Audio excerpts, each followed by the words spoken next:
Yemelin de se joindre aux Canadiens de Montréal, qui l'ont repêché il y a 3 ans. Ils lui ont fait signer un contrat de 2 ans avant que le Canadien n'ait eu le temps de lui faire une offre. Yemelin dit regretter aujourd'hui ce contrat et dit avoir été mal informé.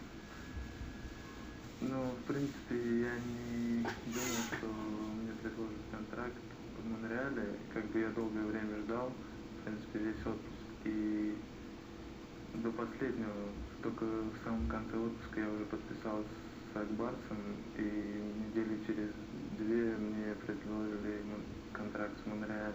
Le Canadien nous a confirmé son grand intérêt pour Yemelin. Son agent nord-américain, Todd Diamond, dit qu'il ignorait qu'une négociation secrète avait lieu entre l'agent russe de Yemelin et les Akbar. Si on avait su qu'il négociait secrètement, on n'en serait jamais arrivé là. On aurait travaillé plus rapidement et plus fort aussi. Mais le Canadien et moi-même n'étions au courant de rien.